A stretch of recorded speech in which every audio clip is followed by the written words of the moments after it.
प्रभु राम देव भगवान अल्लाह खुदा ईश आदि नाम एक ही शक्ति के हैं।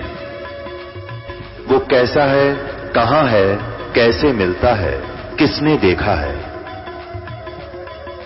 ये प्रश्नवाचक चिन्ह पूर्ण रूप से हटाने के लिए अवश्य सुनिए जगत गुरु तत्वदर्शी संत रामपाल जी महाराज के अमृत वचन, सर्व पवित्र धर्मों के पवित्र शास्त्रों के आधार पर।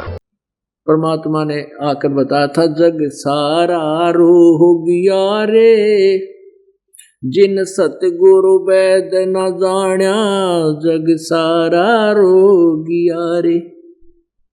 अब क्या बताना चाहो था ये दास के ब्रह्म भी नासवान, ब्रह्मा विष्णु महेश भी नासवान और दुर्गा भी नासवान। अब फिर ये जटिल समस्या आ गई कि कोई नहीं माने इस बात ने, जो दास ने वरबली बोला। अब देखिए परमात्मा ब्रह्मा विष्णु महेश की स्थिति आपको दिखाते हैं और बाकी फिर बताएंगे। देखिएगा ये वही देवी पुराण है, गीता प्रेस गोरखपुर से प्रकाशित है और इसके 123 पृष्ठ पर आपको दिखाते हैं। तीसरा स्कंद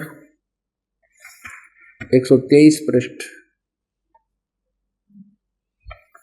अब विष्णु जी कह रहे हैं अपनी माता दुर्गा की महिमा करते हुए, स्तुति करते हैं, तुम शुद्ध स्वरूपा हो, यह सारा संसार तुम्हीं से उद्भासित हो रहा है। मैं ब्रह्मा और शंकर हम सभी तुम्हारी कृपा से विद्यमान है। हमारा आविर्भाव यानी जन्म, तिरोभाव माने मृत्यु हुआ करता है, केवल तुम ही नित्य हो, जगत जननी हो, प्रकृति और सनातनी देवी हो। ये भी याद रखना कि प्रकृति दुर्गा को कहा गया है। ये गीता जी में आपको ज्ञान सुनाएंगे तब ये शब्द आपका या काम आएगा कि प्रकृति नॉन एज दुर्गा। अब भगवान शंकर बोले, देवी यदि महाभाग विष्णु तुम्हीं से प्रकट हुए हैं तो उनके बाद उत्पन्न होने वाले ब्रह्मा भी तुम्हारे बालक हुए। फिर मैं तमोगुणी लीला करने वाला शंकर क्या तुम्हारी संतान नहीं हुआ? अर्थात मुझे भी उत्पन्न करने वाली तुम ही हो। शिवे संपूर्ण संसार की सृष्टि करने में तुम बड़ी चतुर हो। इस संसार की सृष्टि स्थिति और संहार में तुम्हारे गुण सदा समर्थ हैं। उन्हीं तीनों गुणों से उत्पन्न हम ब्रह्मा विष्णु एवं शंकर नियमानुसार कार्य में तत्पर रहते हैं। पवित्र देवी भागवत पुराण ने 4 कंसेप्ट क्लियर कर दिए ये 5-7 पंक्तियों में। एक तो ये होगा कि ब्रह्मा विष्णु महेश तीनों नासवान हैं, इनकी जन्म मृत्यु होती है। और दूसरा ये होगा कि दुर्गा इनकी माता है, इनकी जननी है। तीसरा ये होगा कि रजगुण ब्रह्मा सदगुण विष्णु तमगुण शिव जी हैं। और चौथा ये हो गया कि केवल नियमित काम कर सकते हैं, जैसा जिसका वर्क डन, जैसा किया कर्म ही दे सकते, इसमें कोई परिवर्तन नहीं कर सकते। अब मन तू चल रे सुख के सागर, जहाँ शब्द सिंधु रत्नागर। कहते हैं कोट जन्म तन बरमत हो गए, कुछ नहीं हाथ लगा रे। कुकर सुकर खरबा बोरे, कौआ हंस बगारे। कोटि जन्म तू राजा के, न्या मिटी मन की आशा। अपना आत्मा हम राजा भी रहे, इंद्र की पदवी, स्वर्ग के राजा भी हम रह चुके हैं, और कुबेर धन का देवता, वो पोस्ट भी हमारे पास रही है। और इंद्र कुबेर ईश की पदवी ब्रह्मा वरुण धर्मराया विष्णुनाथ के पुर को जाकर फिर भी वापस आया। जैसे ब्रह्मा विष्णु महेश की पदवी भी पाई, समय पूरा होने पर इनकी मृत्यु हो जाती है, इनका समय निर्धारित है। उसके बाद नई पुण्यात्माओं को उस पोस्ट पर रख दिया जाता है। और जो वर्तमान में चल रहे हैं, ये जब मरेंगे उसके बाद इन 84 लाख योनियों में प्राणी रूप में हो जाएंगे। अब पुण्यात्मा हम कहाँ खड़े थे, अब परमात्मा के तत्व ज्ञान की रोशनी में आपको पता चलेगा। फिर क्या बताते हैं कि असंग जन्म तन मर्त्या हो गए, जीवित क्यों ना मरे रे। और 12 मद मैल मठ बोरे बोर ना दे रहे। अभी तक हम 10वां द्वार की रटवा रखी थी न, 10वें द्वार में भगवान है, नहीं 10वें द्वार में तो काल है। हमने 12वें द्वार में जाके परमात्मा मिलेगा। 10वां द्वार काल के ही जाल में रह जाता है। 11वां द्वार है जो 21 ब्रह्मांड पार करके और परब्रह्म के लोक में प्रवेश होता है। और 12वां द्वार है जो परब्रह्म के यानी अक्षर पुरुष के लोकों को 7 संग ब्रह्मांडों को पार करके वो सुराख द्वार है जो सतलोक में प्रवेश करता है। 12 मध्य महल मठ बोरे, वहां पर वो स्थान है, वो महल है, वो मठ है, वो स्थान है जहां बोर ना दे धरे रे, वहां फिर जन्म नहीं होता। कहते हैं दोजक भी सभी ते देखे राजपाट के रसिया। अब जीवित कैसे मरना होता थोड़ा डिफाइन करते हैं। जीवित एक तो ये मरना होता है कि यहाँ की इच्छाएं समाप्त कर ले, चाहे कोई कितना धनी है रहेगा उसको आपको ये पता होना चाहिए ये धन्य नहीं है इसका, ये तो बावड़ा है जो इसने अपना मान के बैठा। परमात्मा कहते हैं काया तेरी है नहीं, ये माया कहाँ से हो, जब शरीर छोड़ कर जाएगा इस कोठी ने सिर पर धर के ले जाएगा तू। कहते इस चक्कर में नहीं पड़ा कि मेरी भी कोठी और कार हो लंबी सी ना, मान चाहिए हमने कबीरा सब जग निर्धना धनवंता नहीं को, धनवंता सो जानिए जिस पर राम नाम धन हो। तो हमने राम नाम का धनी बनना है। तो क्या बताते हैं कि असंग जन्म तना मरता हो गए, जीवित क्यों ना मरे, कैसे मरे, बीड़ी शराब मांस तम्बाकू की कति इच्छा नहीं करे। लोग ये ब्याह शादी में ड्रामेबाजी करते हैं, डीजे बजाओ डांस करें, कोई दहेज बकवास देता है, नहीं अपनी इच्छा भी नहीं बने। जीवित मरना है, हमने परमात्मा की विधान में रहना है। और दूसरा टाइप ये है कि जैसे मान लीजिए प्रत्येक व्यक्ति अपने कार्य में इतना व्यस्त है और उसको समय नहीं जरा सा भी। नाइट सर्विस में जा रहा था एक व्यक्ति और सुबह वापस आना था, उसने कुछ काम कर रहा, कोठी बना रहा था कि रात रात में रिश्तेदार में मिलाऊं, सुबह आते फिर कोठी बनाऊंगा। कि जब मजदूर गड़बड़ कर गया, रास्ते में एक्सीडेंट हो, दुर्घटना मर गया। अब क्या चला उसके साथ, वो स्पीड खींच रहा था, रातों रात वापस आगे नो कर लूंगा। और परमात्मा के नाम साथ हो तो ये ऐसी दुर्घटनाएं टल जाया करती हैं। अब क्या बताते हैं कि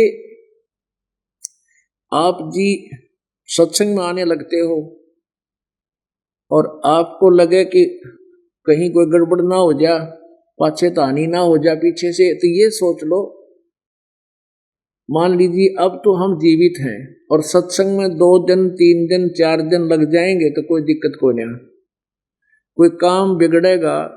पहले तो भगवान की भक्ति करने वालों के काम नहीं खराब होया करते, सत्कर मान लेना। ये परमात्मा आपके घर पर बैठ जाएगा लठ लेकर, अगर आप सच्चे दिल से मालिक की तरफ समर्पित होकर। जो कितनी बाधाएं उनको छोड़कर चल पड़ो, क्योंकि यहाँ बुलाने का उद्देश्य क्या है दास का, कि आपको नए सिरे से रंगना है।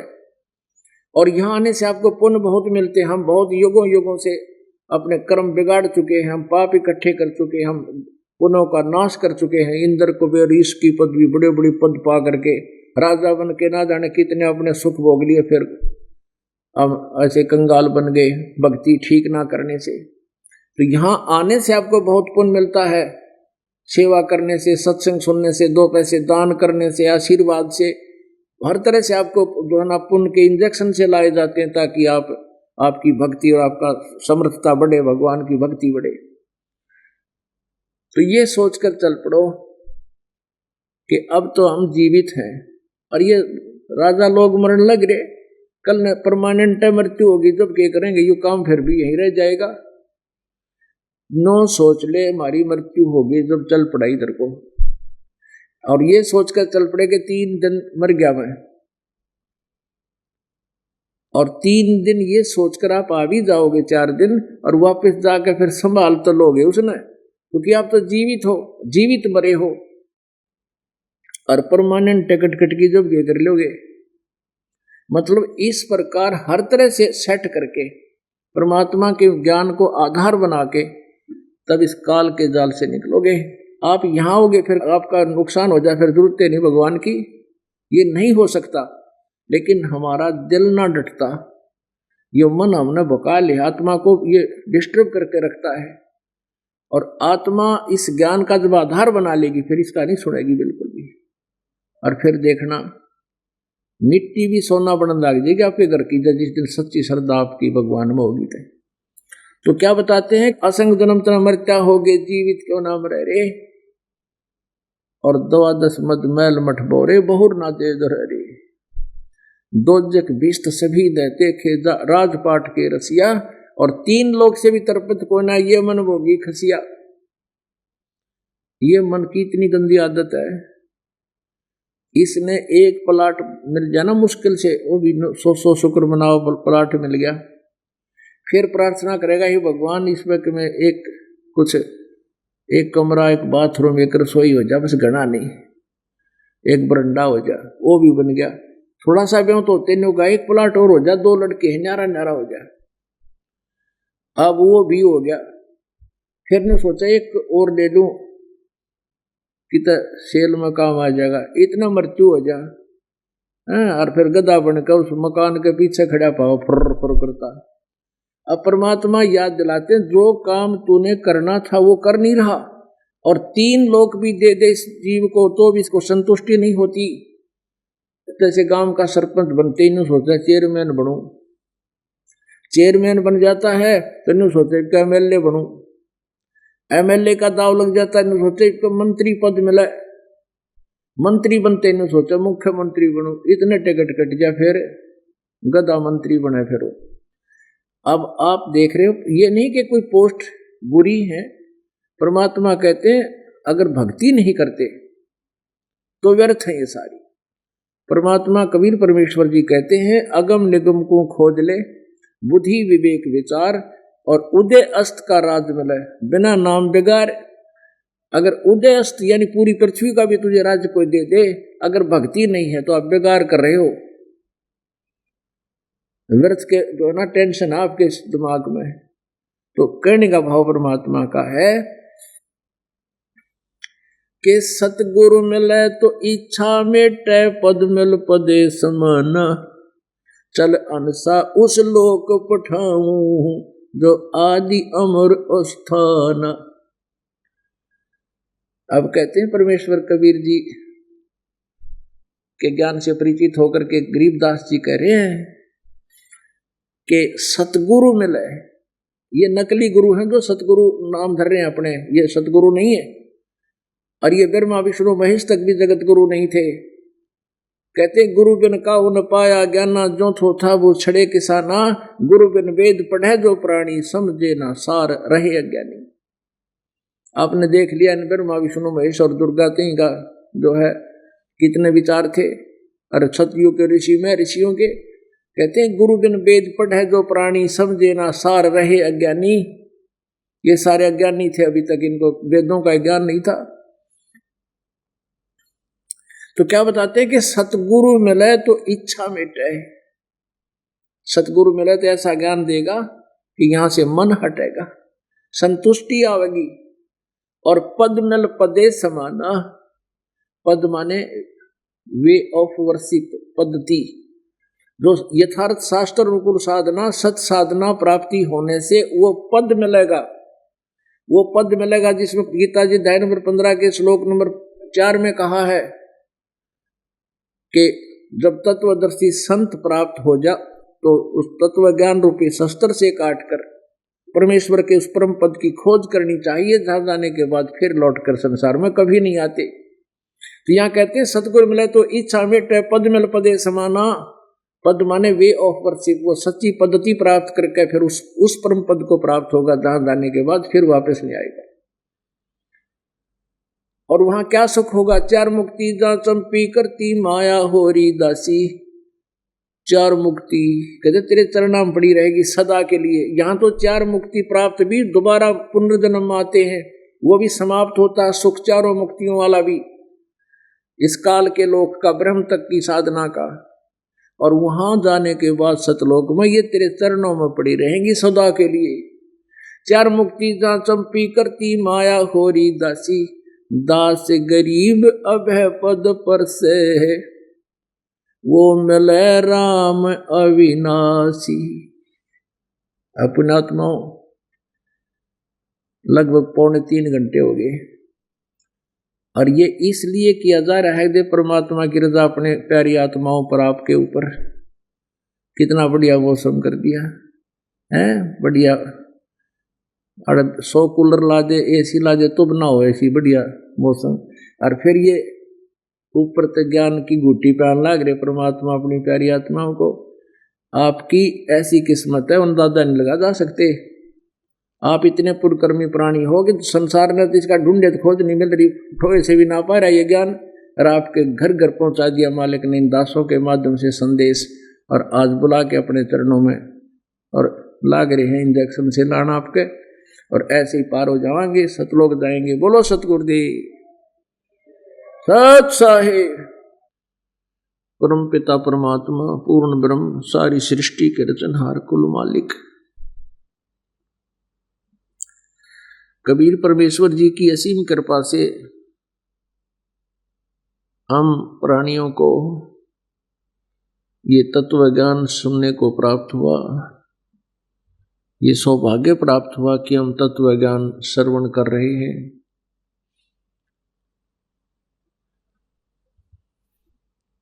परमेश्वर कबीर देव जी प्रत्येक युग में आते हैं और प्रत्येक युग में आकर के प्रभु एक लीला करते हैं।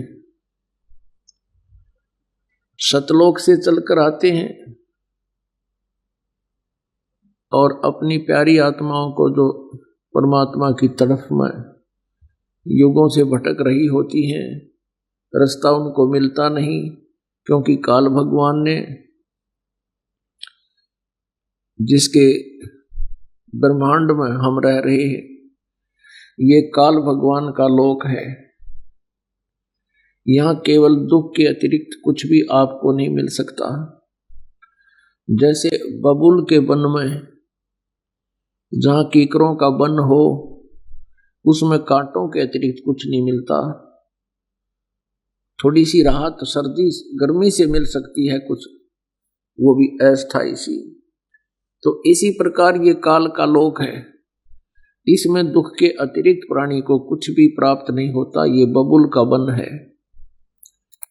और सतलोक वो एक बाग है जिसमें अमृत फल लगते हैं। तो हम उस सतलोक को छोड़कर यहाँ काल के लोक में आ गए। हमसे बहुत भारी भूल बनी हुई है, और उस भूल का हमें कितना दंड मिल रहा है ये भी कम है। मनुष्य जीवन में कोई प्राणी सुखी नहीं है। परमात्मा कहते हैं झूठे सुख को सुख कहे, ये मान रहा मनमोद, श्याम ने घुट्टी ला ली, बन गया टीटी। और सुबह उठते हैं फिर वही काम, वही दुर्गति, सारा दिन धक्के खाओ, 2 पैसे जोड़ो, फिर उसको कहीं और बर्बाद कर बैठे। तो इस झूठे सुख को हम सुख मान बैठे। संतान उत्पत्ति होगी, खुशी हुई, कल को छीन ली काल ने, टक्कर मारी, रोए, कहते हैं यहां क्या सुख है तुम्हें। तो ये ज्ञान देने के लिए परमात्मा यहां आए थे, और ये ज्ञान बहुत पुण्यकर्मी प्राणियों को ही प्राप्त होता है। वेद भी गवाही दे रहे हैं, एविडेंस दे रहे हैं कि वो परमात्मा स्वयं सतलोक से गति करके यहां आते हैं और अच्छी आत्माओं को मिलते हैं। आप उन अच्छी आत्माओं में से हो जिनको ये तत्व ज्ञान प्राप्त हो रहा है, जिनके लिए परमात्मा भटक रहे हैं। परमात्मा स्वयं कहते हैं कबीर परमेश्वर जी के, गोता मारो स्वर्ग में, जा बैठूं पाताल, कहे कबीर मैं ढूंढता फिरूं अपने हीरे माणिक लाल। परमात्मा कबीर परमेश्वर जी कहते हैं कि मैं रोवे तू सृष्टि को, ये सृष्टि रोवे मोहे, और कहे कबीर मारे वियोग को समझ नहीं सकता कोई। परमात्मा कबीर परमेश्वर जी यहां आते हैं और हमें समझाने की चेष्टा करते हैं कि मैं परमात्मा हूं, तुम मेरे बच्चे हो, तुम काल के जाल में फंसे हुए हो। काल के जाल में फंसने का कारण भी बताते हैं, वो सृष्टि रचना सुनाते हैं। लेकिन इन अज्ञानी अनाड़ी गुरुओं ने काल प्रेरणा से परमात्मा की परिभाषा बदल रखी है और परमात्मा को निराकार बता रखे हैं। जब परमात्मा परमेश्वर स्वयं आते हैं, वो कहते हैं कि हम ही अलख अला है, कुतुब गोस और पीर, गरीब दास खालिक धनी, हमरा नाम कबीर। हम ही अलख अला हैं, हम ही यानी वो परमात्मा हैं जो परोक्ष रूप हैं, जो गुप्त रहते हैं। जैसे यजुर्वेद अध्याय नंबर 40 के मंत्र 17 में लिखा है कि वो परमात्मा पूर्ण ब्रह्म, पूर्ण परमात्मा तो परोक्ष है, ऊपर गुप्त है। और ये वेद ज्ञान दाता ब्रह्म कह रहा है कि मैं ब्रह्म हूं और ब्रह्म लोक में रहता हूं, मेरा ओम नाम है। तो वो परमात्मा स्वयं आकर बताते हैं हम ही अलख अला हैं, हम ही वो अलख अला, वो परोक्ष परमात्मा जिसको कोई देख नहीं पा रहा। उस परमात्मा की कृपा से ही कुछ पुण्यात्माओं ने परमात्मा का साक्षात्कार हुआ, यानी सतलोक देखा। उसके बाद उन्होंने परमात्मा की महिमा को बहुत ही अच्छे तरीके से हमें समझाया। रामानंद जी एक महापुरुष गुरु बने हुए थे, 1400 शिष्य कर रखे थे, ऋषि बना रखे थे जो प्रचार किया करते थे। उस 104 वर्ष के बुजुर्ग को परमेश्वर कबीर देव जी ने आकर 5 वर्ष की आयु की लीला करते हुए परमात्मा ने उनको बताया था कि ए स्वामी सृष्टा में और सृष्टि हमरे तीर, दास गरीब अधर बसू, मेरा नाम कबीर। अधर माने ऊपर, जैसे ऋग्वेद मंडल नंबर 9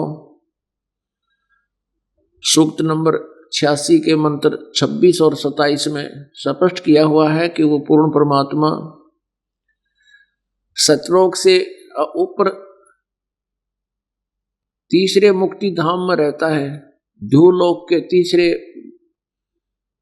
स्थान पर विराजमान है और वहां से गति करके नीचे आता है। वो कबीर देव है और वो साधक के संकटों का निवारण करता है, मर्दन करता है, अपने रूप को हल्का करके, अपने रूप को हल्का करके। क्योंकि परमात्मा का सतलोक में जो स्वरूप है उस मनुष्य सदृश है और उसके एक रोमकूप की शोभा करोड़ सूर्य मिला दे, करोड़ चंद्रमा, तो भी उनकी रोशनी परमात्मा के एक रोमकूप से कम रहे।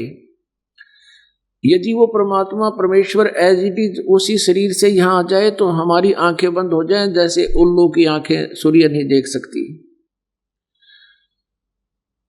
इसलिए वो परमात्मा अपना अन्य शरीर हल्के तेज पुंज का बना करके यहाँ आता है और हमें ज्ञान देते हैं। इसीलिए यजुर्वेद अध्याय नंबर 5 के श्लोक नंबर 1 में, मंत्र नंबर 1 में इन दोनों सतीथियों का वर्णन किया है।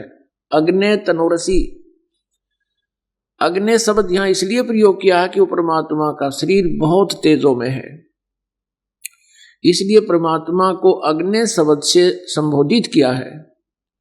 अग्नि माने वो तेजों में शरीर युक्त परमात्मा, वो तेजों में परमेश्वर, स्वयं प्रकाशित परमात्मा, तनुष असी उसका शरीर है। और दूसरा लिखा कि विष्णुवे तवा सोमस्य तनुरसी, विष्णुवे माने सबका धारण पोषण करने के लिए, तवा माने उस, सोमस्य माने उस अमर पुरुष का, तनु माने शरीर, असी माने है। और वो अतिथि रूप धारण करके एक अतिथि जैसी सतिथि में यहाँ आते हैं। अतिथि माने जिसके आने की तिथि पूर्व ज्ञान ना हो, निर्धारित ना हो, अचानक आ जावे, राह चलता उसको या वैसे कोई रिश्तेदार, तो उसको अतिथि बोलते हैं।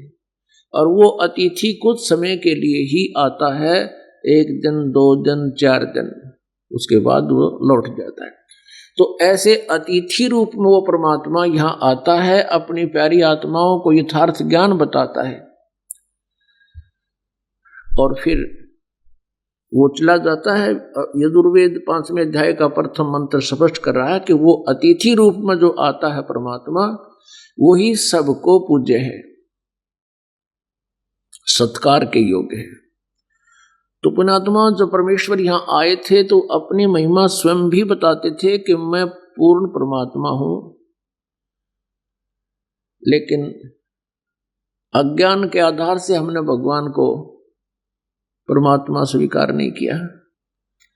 इसलिए भगवान क्या कहते हैं, मैं रोवत हूं सृष्टि को कि तुम मेरे बच्चे हो, या काल के जाल में तुम फंसे हुए हो, तुम्हारी क्या दुर्गति हो रही है, तुम्हारे को यहां मिसगाइड करके भ्रमित करके एक ब्लैकमेल किया जा रहा है। ये काल जो है एक विलियन है, तुम्हें सत्य से परिचित नहीं होने दे रहा। और जो संत इसके प्रचारक हैं, गलत ज्ञान प्रचार कर रहे हैं, वो इसके एजेंट हैं, वो भी पाप के भागी बन रहे हैं। और तुम ढूंढ रहे हो मुझे, मैं रोवत हूं सृष्टि को, ये सृष्टि रोए मोहे, सभी दुखी हैं। राजा लोग भी जब तंग हो जाते हैं, भगवान की प्रार्थना करते हैं, स्तुति करते हैं, उससे अपने राज्य में सुख शांति मांगते हैं।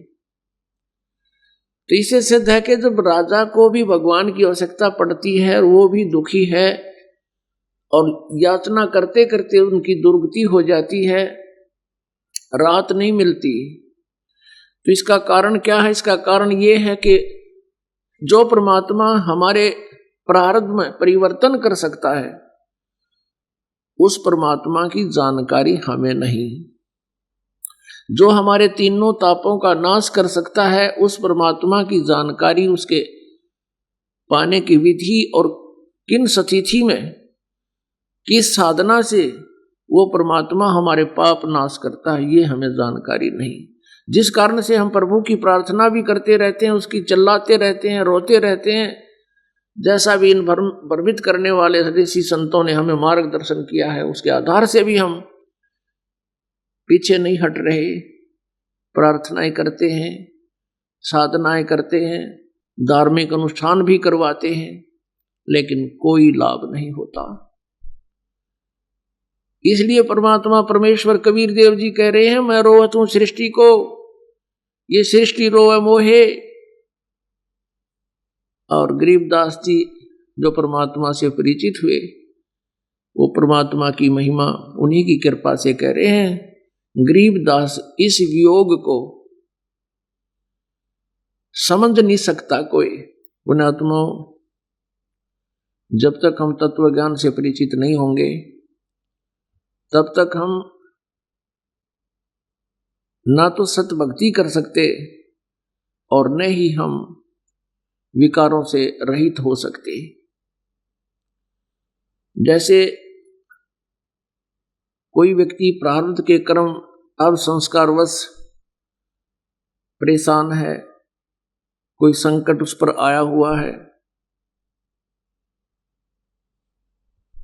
तो उसके निवारण के लिए वह पहले तो कोशिश करता है कोई साधु संत मिले। तो साधु संत के लिए वो कहाँ कहाँ जाते हैं, कोई उसको मार्गदर्शन कर देता है कि वहां एक झाड़े लाने वाला है, तुरंत ठीक कर देता है, वहां जाता है। फिर कोई कह देता है कि वहां एक भविष्य वक्ता है, एक हस्तरेखा देखने वाला है, फिर वहां जाता है। वो भी कुछ दिन उसको बहकाता है, ऐसी ऐसी साधना कर दे, इतना दान कर दे, ऐसा कर दे, फिर वहां भी करता है। फिर बताते हैं कि वहां एक संत है, संत के पास भी जाता है। तो पहले जाते ही वो संत भी कुछ अपनी क्रियाएं देता है। जब उन क्रियाओं से लाभ नहीं होता, फिर वो संत कह देता है, क्योंकि वो चतुर होता है, वो कह देता है कि भी तेरे प्रारब्ध के अंदर ये तो तेरे भाग्य में लिखा है, ये कष्ट तो तुझे भोगने से ही समाप्त होगा। फिर भी ये आत्मा हार नहीं मानती, क्योंकि इसको मालूम है कि कोई ऐसी परम शक्ति है जो दुखी को सुखी कर सकता है। इसलिए परमात्मा की चाह आज तक आत्मा से हटी नहीं, तो वो फिर कहीं और जाता है, वहां भी उसके साथ यही होता है। उसके बाद फिर क्या करता है वो प्राणी, उस संकट निवारण के लिए बूटी लगाने लग जाता है, शराब पीने लग जाता है कि टेंशन कम हो जाएगी। वह तो और ज्यादा बढ़ेगी टेंशन, क्योंकि वो पैसा और लग गया उसमें। अब तो पी के घूटी ला का हो गया, तो थोड़ी देर के लिए पड़ के सो गया, सुबह उठते हुआ टेंशन फिर तैयार है। तो पूर्ण परमात्मा परमेश्वर कबीर देव जी हमारे इस प्रारब्ध के संकट को नाश कर सकता है। 3 ताप का भी नाश परमेश्वर कबीर जी ही कर सकते हैं। अब जैसे किसी को व्यवसाय में घाटा हो रहा है, हानि हो रही है, तो वो भी संतों के पास जाता है, उसको कोई जंतर मंत्र बता देता है, ऐसे कर ले, वो ऐसे करना शुरू कर देता है। जब कोई राहत नहीं मिलती है तो फिर वो 2 नंबर के काम शुरू कर देता है, कोई रिश्वत लेता है, कोई मिलावट करता है, दूना पाप का भागी बन जाता है। इसलिए परमेश्वर कबीर देव जी कहा करते थे, तुम कौन राम का जपते जापम, तात कट ना तीनू तापम।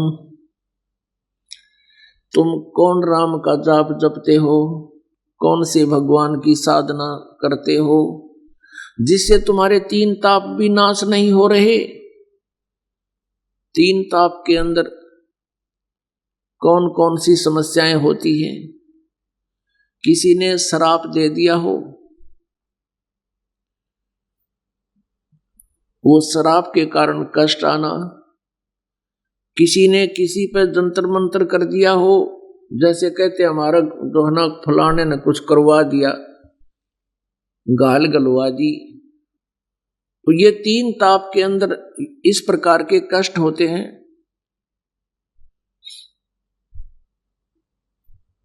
परमात्मा कबीर परमेश्वर जी हमारे इन 3 तापों का नाश कर सकते हैं। किसी को प्रेत बाधा है, ये भी 3 ताप के अंतर्गत है। और प्रारब्ध कर्म के कारण भी जो कष्ट होते हैं वो अलग से कष्ट होते हैं। 3 ताप के अलग होते हैं, प्रारब्ध के अलग होते हैं। तो वो परमात्मा संपूर्ण कष्टों को, पापों को नाश कर सकता है, और कोई भी प्रभु पाप नाश नहीं कर सकता। जैसे कई श्रद्धालु श्री कृष्ण जी अर्थात श्री विष्णु जी के विषय में एक लोक वेद सुना देते हैं कि ये पूर्ण परमात्मा है, सभी पापों का नाश कर देते हैं। उदाहरण के लिए कहते हैं कि जैसे गीता जी अध्याय नंबर 18 के श्लोक नंबर 66 में गीता ज्ञानदाता, ये श्री कृष्ण जी को गीता ज्ञानदाता कहते हैं। इसलिए सभी श्लोकों को अनर्थ करके श्री कृष्ण जी तक सीमित कर दिया। सर्वधर्मान परित्यज माम एकम शरणम व्रज, अहम तवा सर्व पापेभ्यो मोक्षामि मा शुच। फिर ये उदाहरण भी देते हैं श्री कृष्ण भगत कि श्री कृष्ण सब पापों का नाश कर देते हैं। देख लो 18वें अध्याय के 66वें श्लोक में स्पष्ट कर रखा है। अब उन 18वें अध्याय के 66 के बारे में क्या भी नहीं पता, इसका अनुवाद गलत कर रखा है। सर्वधर्मान परित्यज माम, गीता ज्ञानदाता, ये ब्रह्म है, श्री कृष्ण नहीं है। श्री कृष्ण में प्रवेश करके वो ब्रह्म बोल रहा है, काल बोल रहा है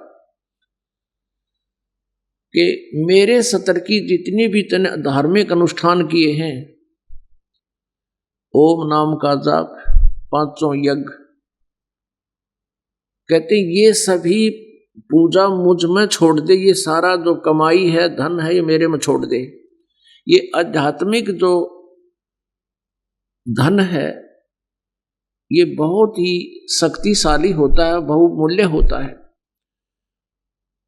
इसकी वैल्यू की महत्ता को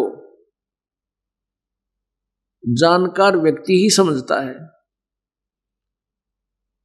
तो ये काल जो है ये स्वयं भी भिखारी है उस परम पिता के सामने। ये ज्योति निरंजन, ये ब्रह्म, ये भी वहां ऊपर बैठ करके अपने ब्रह्मांड के अंतिम छोर पे, टॉप मोस्ट प्लेस पे वहां बैठ के ये स्वयं भी उस परमात्मा की साधना यानी तप करता है, और तप से राज्य प्राप्त होता है। तो उस परमात्मा से तप करके उस परमात्मा से लेता है ये, और इस 21 ब्रह्मांड को चला रहा है, तप से राज्य प्राप्त होता है। तो और उस अपनी पूरी कमाई जो परमात्मा परमेश्वर कबीर जी के द्वारा प्राप्त मंत्र का जो विधिवत साधना करता है, उसकी बहुत ज्यादा कमाई है। और इसको छोड़ दें तो ये तो गदगद हो जाता है। और हम क्या करते रहे, उस कमाई का ओम नाम के जाप को और यज्ञ हवन आदि जो भी धर्म करते थे, उसका प्रतिफल हम ब्रह्मलोक में जाकर वहां भोग आते थे। वो महास्वर्ग है। स्वर्ग एक ऐसा है जैसे रेस्टोरेंट होता है। रेस्टोरेंट में धनी लोग ही जा सकते हैं, जैसे कुल्लू मनाली गर्मियों के दिनों में। इधर राजस्थान, हरियाणा, पंजाब, उत्तर प्रदेश आदि के, मध्य प्रदेश आदि के जो कोई सेठ साहूकार हैं, वो वहां चले जाते हैं, 20, 30, 50 हजार रुपये ले जाते हैं, होटल में रुक जाते हैं। सुहाना मौसम होता है और घंटी बजाते ही सब आहार उनको उपलब्ध हो जाता है, और खा के घूमो फिरो से विश्राम करो। लेकिन उनकी जेब कट रही है, उनके वो पैसे समाप्त हो रहे हैं। जब वो पैसे समाप्त हो जाते हैं, धन समाप्त हो जाता है, वो तुरंत अपने कर्म क्षेत्र में आ जाते हैं और फिर नए सिरे से मजदूरी करते हैं, बिजनेस करते हैं। फिर कभी अगले वर्ष में दाव लगे ना लगे 50 हजार रुपये खर्च करने का, तो फिर वहीं गर्मी में मरते हैं। तो ऐसे जो पुण्य यहाँ हमने किए, ओम नाम का जाप किया, पहले वेदों अनुसार साधना करते थे, तो ब्रह्मलोक में चले गए। ब्रह्मलोक एक बहुत बड़ा रेस्टोरेंट है, जहां पर अन्य रेस्टोरेंटों से सुविधा अत्यधिक है। जैसे ब्रह्मा जी का उपासक ब्रह्मा लोक में जाता है, विष्णु जी का उपासक विष्णु जी के लोक में जाता है, शिव जी का उपासक शिव जी के लोक में जाता है। लेकिन वहां के भी वो भी रेस्टोरेंट हैं, वहां भी एक अलग स्वर्ग है, और वहां भी वो प्राणी अपने ही पुण्यों को अक्षीण करके फिर ही पृथ्वी लोक पर आता है। लेकिन ब्रह्मलोक में बना जो स्वर्ग है, होटल है, उसमें सबसे ज्यादा सुविधाएं हैं और उसका चार्ज भी सबसे ज्यादा है। तो हम अपने पुण्यों को वहां बर्बाद कराते थे और फिर वापस आकर के गधे कुत्ते सुअर के रूप में अपना कर्म दंड भोगा करते थे। तो यहाँ 18वें अध्याय के 62वें श्लोक में गीता ज्ञानदाता कहता है कि तू सर्वभाव से उस परमेश्वर की शरण में जा, जिसकी कृपा से तू परम शांति और सनातन परम धाम को प्राप्त होगा। फिर 18वें अध्याय के 63वें श्लोक में गीता ज्ञानदाता कहता है कि मैंने यो गीता जी का ज्ञान तुझे सुना दिया। क्योंकि 8वें अध्याय से शुरू किया इसने कि मेरी शरण में रहना है, तो ये जाप कर 8वें अध्याय के 5 और 7 मंत्र में, और 8वें अध्याय के 13वें श्लोक में कहा कि मेरा ओम इति एक अक्षरम ब्रह्म व्यवहारण माम अनुसमरण ये प्रयाति तदम देहम सयाति परमाम गति। मेरा एक ओम नाम है मुझ ब्रह्म का, और ओम अक्षर है, इसका अंतिम श्वास तक स्मरण करता हुआ जो शरीर छोड़कर जाता है, तो मेरे वाली ओम से मिलने वाले लाभ को, उस परम गति को प्राप्त होता है। ओम के जाप से ब्रह्म साधना है, ब्रह्म साधना से ब्रह्मलोक प्राप्त होता है। 8वें अध्याय के 16वें श्लोक में कहा है कि ब्रह्मलोक पर्यंत भी ये सभी पुनर्वर्ती में है, वह अपने पुण्यों को समाप्त करके फिर दोबारा जन्म मृत्यु में आते हैं। इसलिए 8वें अध्याय के प्रथम श्लोक में अर्जुन ने पूछा, प्रभु जो आपने 7वें अध्याय के 29वें श्लोक में जिस तत्परम के बारे में कहा है वो किम तत्परम, 8वें अध्याय के 3रे श्लोक में गीता ज्ञानदाता कहता है परम अक्षर ब्रह्म है। अब 8वें अध्याय के 5 और 7 में तू अपने विषय में कह रहा है कि तू मेरी भक्ति करनी है तो मेरी कर, ओम नाम का जाप है, और युद्ध भी करना पड़ेगा, युद्ध भी कर और मेरी भक्ति भी कर। यहां शांति नाम की चीज नहीं है। और उस परमात्मा परम अक्षर ब्रह्म की पूजा करनी है। 4थे अध्याय के 34वें श्लोक में भी उसी के लिए समर्थन दिया है कि उस परमेश्वर के बारे में, उस परमात्म तत्व के बारे में तत्वदर्शी संतों को पूछ ले, मैं नहीं जानता। तो 8वें अध्याय के 8, 9, 10 श्लोक में कहा कि उस परम अक्षर ब्रह्म की पूजा करेगा उसके पास चला जाएगा। अब 18वें अध्याय के 62वें श्लोक में कहा है कि ये तू सर्वभाव से उसकी शरण में जा, यानी और किसी में आस्था मत रखना। किसी भी अन्य देव की पूजा नहीं करना, उसी की शरण में जा, उससे तू परम शांति और सनातन परम धाम को प्राप्त होगा। फिर 18वें अध्याय के 63वें श्लोक में कहा गीता ज्ञानदाता ने कि तू सोच ले, मैंने जो कहना था कह दिया तेरे थे, मेरी शरण में रहना है या उसकी शरण में जाना है, अब तू फैसला कर ले। और ये गुप्त से गुप्त गीता ज्ञान तुझे मैंने बता दिया है, अब तेरा मन माने, तेरी इच्छा हो वो कर ले। मेरी शरण में रहना है तो ठा हथियार लड़, या शांति नाम की चीज ली। उसकी शरण में जाना है तो वहां परम शांति है भाई, वहां जाने के बाद फिर जन्म मृत्यु नहीं होता, वहां सदा सुखी रहता है प्राणी।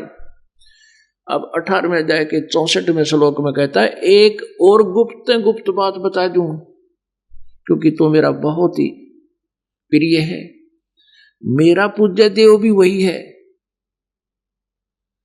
जिसके बारे में 18वें अध्याय के 62वें श्लोक में मैं कह रहा हूं, मैं भी उसी की साधना करता हूं। अपनात्मा 18वें अध्याय के 63वें श्लोक में उसने कहा कि गीता जी का ज्ञान गुप्त से गुप्त ज्ञान तेरे को बता दिया, ये रहस्य में। और 18वें अध्याय के 64वें श्लोक में फिर कहता कि एक और गुप्त बात बताता हूं कि मेरा पूज्य देव भी वही है। अब 18वें अध्याय के 65वें श्लोक में कहता कि मेरी शरण में आ, अगर तूने मेरी भक्ति करनी है तो मेरी शरण में रहना है तो मेरी भक्ति कर, और निश्चय ही तू मुझे प्राप्त होगा, ब्रह्मलोक में चला जाएगा। अब 18वें अध्याय के 66वें श्लोक में फिर निर्णय दिया, निर्णायक ज्ञान है, क्योंकि गीता जी का अंतिम अध्याय और लास्ट के श्लोक चल रहे हैं अभी। 18वें अध्याय के 66वें श्लोक में वो गीता ज्ञानदाता कहता है कि फिर सुन ले, यदि तूने उसकी शरण में जाना है तो सर्व धर्मान परित्यज्यमाम। अब कहता है मेरी सतर की जो तूने साधना की सारी यहां धर दे, यहां रख दे। दुखी होकर भी कह रहा है, और सच्चाई परमात्मा कबीर परमेश्वर इस काल से बुलवा रहा है। सर्व धर्मान परित्यज्यमाम एकम शरणम व्रज, एकम अद्वितीय, जिसके बराबर दूसरा ना हो, उस समर्थ परमात्मा की शरण में जा। फिर कहता है कि अहम तवा सर्व पापे भ्यामोक्षामि, फिर मैं तुझे सब पापों से मुक्त कर दूंगा। क्योंकि गधे कुत्ते बनाया करता हमने, क्योंकि हम अपनी मलाई तब खा लेते इसके होटल में, और पाप हमारे सिर पर रह जाते नू के नू, गधे कुत्ते बनाता, ये कर्मदंड हमें भुगवाता था। फिर कहता है कि मैं तुझे सब पापों से फिर मुक्त कर दूंगा। अब जैसे कोई किसी ने कर्जा ले रखा है और मजदूर लग रहा है उसके कि मेरी मजदूरी कर, पूरे कर दे। अब उसने उसको कोई सेठ साहूकार कोई सा तरीका बता दे अलग से कि ले भाई ये मजदूरी कर, ये बिजनेस कर, तो सेठ हो जाएगा। तो वो सेठ ज्यादा पैसे हो गए तो उसके पैसे दे देगा जिसके वो पैसे ले रहा था, कर्जा ले रखा है, तो कर्जा देने के बाद वो उसको मुक्त कर देगा, यानी मजदूरी से हटा देगा। जैसे कोई सेठ है, साहूकार है नरमात्मा का, उसको किसी के 1-2 लाख रुपये कोई गरीब आदमी ले रखे हैं और वो उसका मजदूरी कर रहा है, उसको देकर 2 लाख रुपए उसे छोड़वा लेता है, और फिर साथ में उसको कहता है ले बेटा तू अपना कोई बिजनेस भी कर ले, मेरे पैसे देते रहना, तो उसे तो फ्री होया। तो यहाँ परमात्मा ने हमें ऐसा ही कर रखा है कि इसका भी ऋण उतारण की तरीके बता दिए, ओम नाम का जाप, ये 500 यज्ञ, और फिर साथ में अपनी कमाई की विधि भी बता दी, सारनाम में जो 3 मंत्र है। तो इस तरीके से, इस विधि से हम परमात्मा पाएंगे। तो यहां जो 18वें अध्याय के 66वें श्लोक को ये गलत अनुवाद किए हुए हैं, वर्तमान इन्होंने आना कर दिया। एक इंग्लिश वर्ड है गो मीन जाना, और गो का अर्थ कोई आना किए हुए है कई सेंटेंस का, तो उसने अनर्थ कर रखा है क्योंकि वो सेंटेंस के भाव को समझा नहीं। तो ऐसे ही इन गीता अनुवादकर्ताओं ने श्रीमद् भगवत गीता के पवित्र ज्ञान को, ये रहस्य को समझ नहीं सके। तो यहां परमात्मा कबीर परमेश्वर जी कहते हैं कि तुम कौन राम का जपते जापम, तात कटे नाति नूतापम। श्रीमद् भगवत गीता अध्याय नंबर 2 के 37 और 38 श्लोक में कहा है कि अर्जुन तू लाभ हानि को छोड़कर युद्ध के लिए तैयार हो जा। और फिर कहा कि यदि तू युद्ध में मारा गया तो स्वर्ग प्राप्ति होगी, और युद्ध में विजयी हुआ तो पृथ्वी का राज भोगेगा, इसलिए तू युद्ध कर। अब ये काल की अटकलबाजी है, ये वेद ज्ञान नहीं है। गीता जी में दो प्रकार का ज्ञान है, जो वेदों से मिलता है वो तो वेदों वाला है, और कुछ इस काल भगवान ने युद्ध कराने के लिए तिगड़मबाजी की है, और वो ज्ञान अलग से आपको महसूस होगा।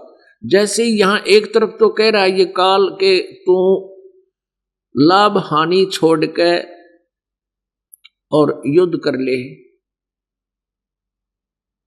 उसकी लाभ हानि की चिंता ना कर, और तुरंत ही लाभ हानि याद दिला रहा है कि युद्ध में मारा गया तो स्वर्ग में जाएगा, और विजयी हुआ तो राज भोगेगा। लाभ हानि तुरंत आप भी बता रहे हैं, और उधर से कह रहा तू लाभ हानि छोड़ दे। तो ये जो अटकलबाजी है ये तो है काल की, और बाकी जो ज्ञान दिया हुआ है परमात्मा के बारे में जानकारी दी है कि वो परम अक्षर ब्रह्म है, वो पूर्ण मोक्षदायक है, वहां जाने के बाद फिर लौट कर प्राणी संसार में नहीं आते, ये वेदों का ज्ञान है। ये देखिएगा, ये है श्रीमद् भगवत गीता, गीता प्रेस गोरखपुर से प्रकाशित है, जयदयाल गोविंद का इसके अनुवादक है। अध्याय नंबर 2 और श्लोक नंबर ये नीचे 37 या तो युद्ध में मारा जाकर स्वर्ग को प्राप्त होगा, अथवा संग्राम में जीतकर पृथ्वी का राज भोगेगा। इस कारण से अर्जुन युद्ध के लिए निश्चय करके खड़ा हो जा। आगे देखो 38 में क्या कहता है गीता ज्ञानदाता कि जय पराजय लाभ हानि सुख दुख को समान समझकर उसके बाद युद्ध के लिए तैयार हो जा। इस प्रकार युद्ध करने से पाप को नहीं प्राप्त होगा। अब देख लो, ये काल का ऐसा ज्ञान है, इसने सब जगह अड़ंगा अड़ा रखे है। अब एक तरफ तो कह रहा है कि जय पराजय भूल जा, लाभ हानि ने समान समझ ले और फिर युद्ध कर ले, और फिर लाभ हानि आप बता रहा है। तो पुणात्मा बिना लाभ हानि के कौन सिर फड़ुआवे, युद्ध कौन करे? और फिर साथ में कहता है कि तुझे पाप नहीं लगेंगे। पुणात्मा युद्ध हो गया, लाखों लोग मर गए, कौरवों का नाश हो गया, पांडवों को राज्य प्राप्त हो गया, युधिष्ठिर राजगद्दी पर विराजमान हो गया। कुछ दिन के बाद युधिष्ठिर को भयंकर सौपन आने लगे, बहुत बुरे सौपन आने लगे, जैसे कटे हुए सिर, जैसे युद्ध में वो देखी उसने हालत, तलवारों से ऐसे शीश काट दिए जाते थे। वो कहीं पड़ा है, धड़ कहीं पड़ी है, बुरा हाल, खून की नदियां बहगी, और रण क्षेत्र में मरे हुए व्यक्तियों की विधवाएं हाहाकार मचा रही हैं, रो रही थी, अपनी चूड़ियां फोड़ रही थी। युधिष्ठिर स्वयं भी गंगा पर स्नान करने गया तो वहां देखा औरतों का बुरा हाल। उसके बाद रात्रि के समय सोते ही उसको ये प्रेत आत्मा, प्रेत बाधाएं प्रारंभ होगी, वो मरे हुए व्यक्ति उसे दिखने लग गए। ऐसे भयभीत होकर बैठ जाए, चारों तरफ देखे, आंखें फटी फटी सी होगी, खाना पीना छूट गया। चारों पांडवों को जो पता चला कि ये हालत होगी है भाई की, तो उन्होंने श्री कृष्ण जी के पास ले जाकर युधिष्ठिर को दिखाई, उसकी बुरी हालत हो चुकी थी। और क्योंकि श्री कृष्ण जी पांडवों के आध्यात्मिक गुरु थे, गीता जी अध्याय नंबर 2 के श्लोक नंबर 5-6 में ये खुद कहता है अर्जुन कि आप मेरे गुरु हो और मेरे हित में जो हो वही आप बताना। ये आध्यात्मिक गुरु थे। श्री कृष्ण जी के पास जाकर के प्रार्थना की कि गुरुदेव, हमारे भैया युधिष्ठिर जी को ऐसे ऐसे भयंकर सौपन आ रहे हैं, सारी कहानी बताई। तो उन्होंने कहा कि इसका कारण और समाधान बताइए। कारण श्री कृष्ण जी ने बताया कि तुमने जो युद्ध में बंधुघात किया, युद्ध में जो तुमने आपस में भाई मार डाले, रिश्तेदार मार दिए, सैनिक मार दिए, वो पाप तुम्हें दुखदाई हो रहा है। और समाधान क्या है ये सुन लो। समाधान इसका है कि धर्म भंडारा करो, धर्म यज्ञ करो। एक यज्ञ करो और उसमें पृथ्वी लोक के सभी जितने भी महान आत्मा, साधु संत भक्त, क्यों उस समय तकरीबन सभी भगवान की भक्ति किया करते थे और वेदों अनुसार ही साधना होती थी, ये अन्य पूजाएं बहुत कम होती थी। और ऋषि महर्षि जितने थे सभी को आमंत्रित करो, 33 करोड़ देवता, स्वर्ग के देवताओं को भी निमंत्रण दो। और एक पंचमुख का शंख, पंचायन शंख, वो पंचमुख का शंख अलग से सुसज्जित स्टेज बनाकर अलग से आदर से रखा जाएगा। और जिस समय वो धर्म यज्ञ में सभी महापुरुष खाना खा लेंगे, आमंत्रित अतिथि, उनके भोजन खाने के बाद वो शंख अपने आप आवाज करेगा और शंख बजेगा। यदि शंख बज गया तो तुम्हारी यज्ञ संपूर्ण होगी, और यज्ञ संपूर्ण होगी तो आपके ये 3 ताप का नाश हो जाएगा। ये समाधान बताया है। और उसमें लाखों रुपए खर्च होने थे, उस समय के लाखों, आज के तक खरबों। अब अर्जुन ने जब ये श्री कृष्ण जी के मुख से बात सुनी कि तुम्हें युद्ध में किए हुए वो पाप दुखदाई हो रहे हैं, एकदम उसको सटराइक हुई, उसको शौक सा लगा, झटका सा लगा कि गीता ज्ञान देते समय तो ये भगवान कह रहे थे कि तुम्हें कोई पाप नहीं लगेंगे, तू तो निमित्त मात्र है, युद्ध कर ले। आज श्री कृष्ण जी कह रहे हैं तुमने युद्ध में किए हुए उन हत्याओं का पाप दुखदाई हो रहा है। श्री अर्जुन के मन में ये बात आई थी कि भगवान को टोक दूं, पूछूं, इसकी क्लैरिफिकेशन मांगूं कि उस समय तो आप क्या कह रहे थे, आज क्या कह रहे हो। एकदम उसके अर्जुन के माइंड में फिर दूसरी बात आ गई कि यदि अब मैंने वाद विवाद कर दिया श्री कृष्ण जी के साथ और इस धर्म यज्ञ में लाखों रुपए खर्च होंगे और भाई का तब संकट निवारण होगा, और यदि मैंने वाद विवाद कर दिया तो भाई युधिष्ठिर महसूस ना कर ले कि अर्जुन मेरे संकट निवारण में धन व्यय होता देखकर विचलित हो गया, ये प्रसन्न नहीं है, ये मेरे संकट का निवारण कराना नहीं चाहता, ये लोभ के मारे श्री कृष्ण जी से विवाद करने लग गया। ऐसे इसके मन में धारणा होगी तो ये फिर समाधान नहीं करवाएगा, ये मर जाएगा, ऐसा व्यक्ति है, ये पैसा नहीं लगने देगा। इस दृष्टिकोण से उसने उस समय तो श्री कृष्ण जी से कोई वाद विवाद नहीं किया और सहर स्वीकार किया कि जो आज्ञा आपकी प्रभु वही होगा। स्थान और समय निहित कर दिया गया श्री कृष्ण जी द्वारा।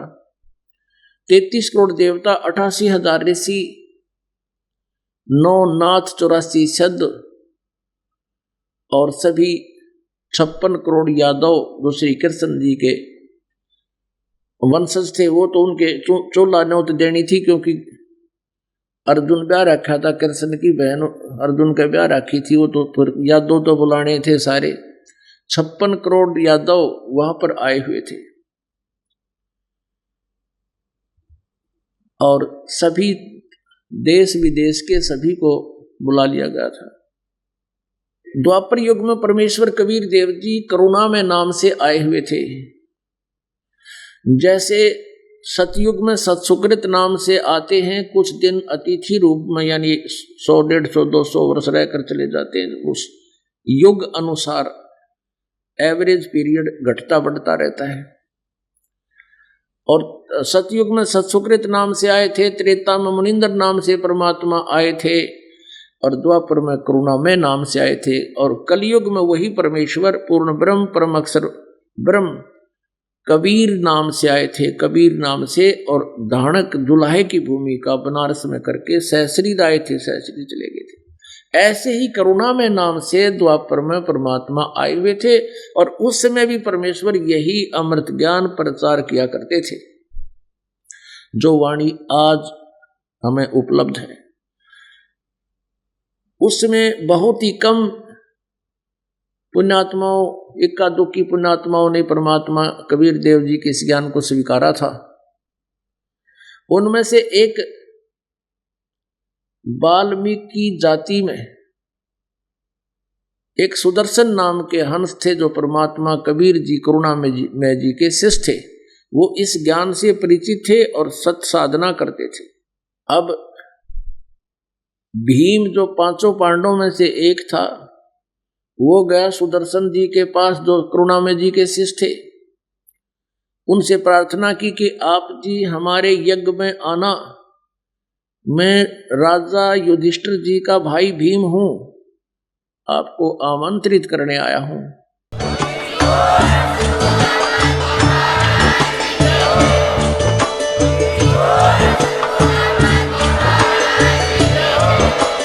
आप सुन रहे थे जगत गुरु तत्वदर्शी संत रामपाल जी महाराज जी के मंगल प्रवचन। अधिक जानकारी के लिए विजिट कीजिए हमारी वेबसाइट www.jagatgururampalji.org। संत रामपाल जी महाराज जी के शुभ आशीर्वाद से पूरे विश्व भर में 500 से भी ज्यादा नाम दीक्षा केंद्र हैं, जिन पर संत रामपाल जी महाराज जी द्वारा ऑनलाइन निशुल्क नाम दीक्षा दी जा रही है। अपने नजदीकी नाम दीक्षा केंद्र का पता करने के लिए संपर्क करें 8222880541।